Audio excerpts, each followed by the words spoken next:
And that is the beauty within all of us. On December 1st, 2014, I was sworn into office, and, you know, full of energy, ready to hit the ground running, and looking at my whole entire operation the first day, and I looked around and I said, wow, I got 200 people that I'm in charge of, and how am I going to get them moving in the same direction? And when I arrived, the morale was a little broken. We had a tremendous amount of backlog and work. And in my office, we deal with, the most vulnerable situations with our citizens in our county. We have 15 various departments ranging from child support, custody, divorce, marriage, business licensing, land records, the juvenile department, the criminal department, the special court of appeals. We deal with foreclosures. We have a warehouse that is full of records that go all the way back to the late 1800s. On an average, we have a microfilm department, which I've been working very hard at the clerk's office to automate now inside our clerk's office, because the microfilm sometimes, which is called microfiche, you can't read some of the documents because they're starting to fade. It's been that long. And these are very important documents because the clerk's office is the administrative arm to the entire judiciary. Okay, we're the official gatekeeper of all courthouse records. Okay, so you can see how important of a role this plays, because at some point you're going to need a copy of something, and that is going to affect that person's life, whether we're able to get it or whether there's been a hard time trying to get a copy of it because of circumstances where we have to order the file from the archives, and that's fun as well. We also deal with adoptions. This is the actual same courthouse that I was adopted in back in 1978. So the clerk's office pretty much gave me a family. But it also plays a very vital role. And I just want to give you a snapshot of what I was faced with when I first took office, so you can kind of understand, how important this is. When I took over on December 1st, we were 3,800 orders, child support orders behind. That's about 8 months back. We had a backlog of modifications, which is about 10,000 pieces of mail where people were filing. And I'm saying this to say, Prince George's County, we're approximately about 1 million strong, okay? Anne Arundel County, give or take, correct me if I'm wrong, around mid-400s, okay? Our population back then, back in 1986, was about 400. So when you compare ourselves to other jurisdictions, we have triple amount of the work. We average in our civil domestic and civil law and equity, we're averaging about 45,000 filings a year. 45,000, okay? Other jurisdictions have a great luxury where they have attorney representation. Here in Prince George's County, we're approximately about 90% pro se litigants, okay? So you can imagine the backlog of paperwork. That doesn't include the 6,000 pending foreclosures that we have in Prince George's County right now. That doesn't include the amount of criminal judgments that we have to deal with as well, which is very important because once someone is sentenced, they get sent off to another jurisdiction, whether it's federal, local, or state. And if you don't do it in a certain time frame, it's costing our taxpayers $150 a day until we get them shipped to the right jurisdiction. So these things play such a very vital role. Now, I'm sorry for being the bearer of bad news here, but I'm just trying to paint a picture. Today, in the child support section, we're #1 in the state of Maryland, top 10 in the country. Our orders to be docketed are from last week. We caught up. All in the child support section. We collect on 97% of the active child support orders. And the only way that I could do that was learning the timelines of what the sheriff department does. So I went on my ride-alongs. I had meetings with them to figure out how they were thinking. Then I went and had meetings with the Office of Child Support Enforcement to see what they were doing. Then I met with the director of the state of Maryland with the Office of Child Support Enforcement to see what they're doing and how it plays a vital role in our offices. And I got everyone on the same page on that. Okay? I gave my leadership team the opportunity to have a voice and offer their ideas in part of this process, which is a very vital role. Today, I've created a new intake center for all domestic cases to better serve the public. To automate now, where somebody can walk up to our counter, give us a case number, and we can print it off from our computer now instead of chasing a file for 45 minutes until we find the file, to better serve the public. Okay? I've also upgraded my IT department, because I saw that was a very vital role. But the biggest problem that I'm having, which is troubling to me, and it's going to take me some years to be a good surrogate and champion for, are our foreclosures. Okay? The foreclosure department is getting hammered. We're averaging between 300 to 500 new cases filed in foreclosures in Prince George's County. On the month of July, this past summer, we had 683 new filings. 683. Now, the attorneys that are filing these cases, they approximately a filing fee about $500 a filing fee. It was like $250,000 we did in 1 month in filing fees.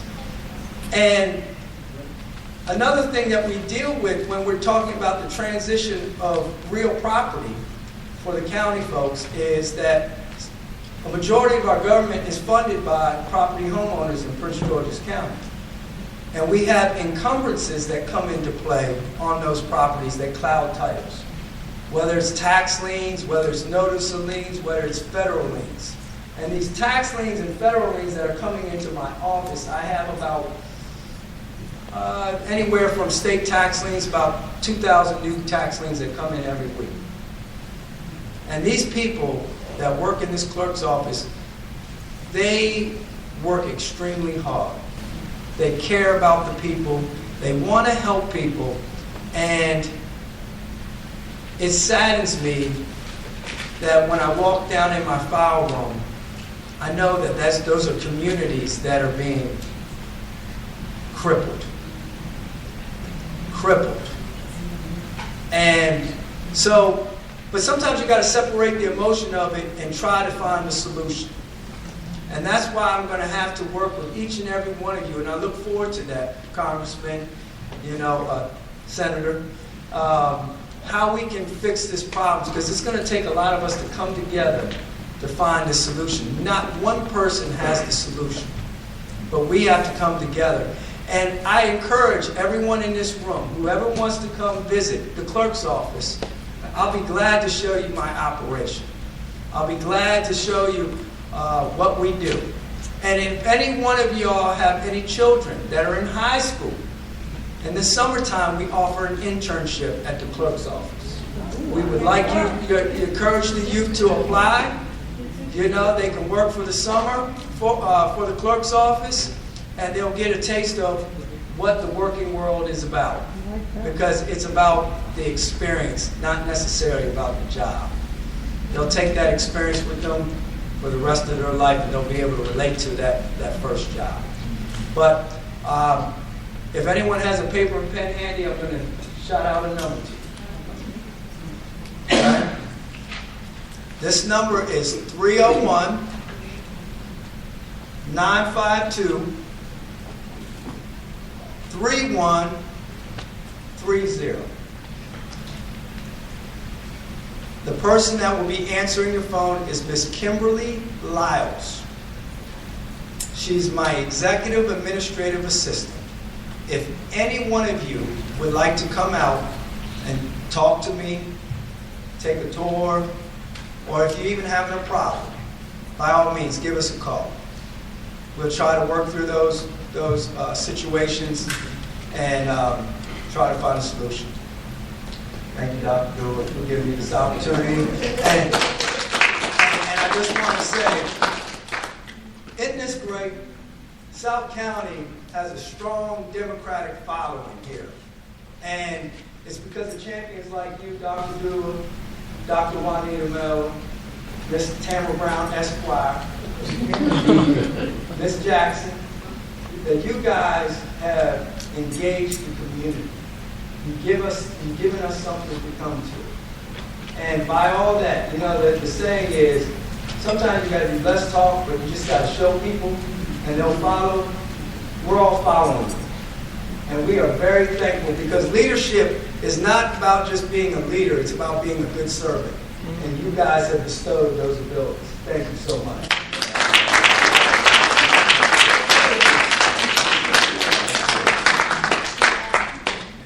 Let's put this in perspective. Did you hear Mr. Harrison talk about microfish? Yeah. How many people in here remember microfish? When I was a young airman in the Pentagon in the 1960s and early 70s, we had microfish. Yeah. What is a microfish? So that tells you the age and of the equipment that he's dealing with. So good job, Mr. Harrison. Please keep up the good work. And I'm sorry? 8 years of backlog to clean up? No, I cleaned that up. Well, that's what we're saying. Okay, you cleaned it up. Okay. Oh, wow. Let's take him up on this. I'll tell you, I get calls all the time from young ladies and young men looking for internships. Let's take him up on that. Okay? Let's take him. Okay. Thank you, Mr. Turner. Okay, now moving on. And we now have our congressman from the Maryland 8th District. And let me say a few words about Congressman Van Hollen before he comes up. I can recall a few days that I served as Health and Human Services DCAO for this county. And I know that, I think our first encounter was when I chaired the first gang task force. And, you know, we came to the conclusion that we needed a place, a multicultural center, where the gang folks could gather and to discuss their issues. And a multicultural center to where it was a haven for those that did not want to be involved in gang territory and gang activities. And the first person that raised his hand and said, I'm going to help you find funding for that, was Congressman Van Hollen.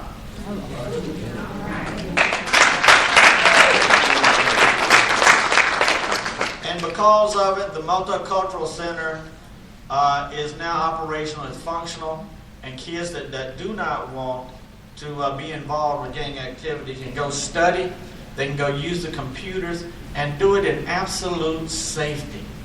And so that was our first encounter. But then I kept reading about Congressman Van Hollen. And I see more and more about his efforts to aid our children, our youth, and our families in the legislative initiatives that he puts forth on the floor. I called him today. I was trying to think of some words that I could use to describe him, and I said he's a champion of the people. And I only say that because I have followed his career. And I think you came to office around 2003? In 2003. Oh, man, I'm glad I got that right. And I'll tell you this, when I invited him to come down to South County, he didn't hesitate. He turned to his aide and said, I want to go. So without further ado, I'm not going to tell any more about it. I'm going to let him tell about himself. But at the same time, come on down, Congressman, and let's give him a big hand.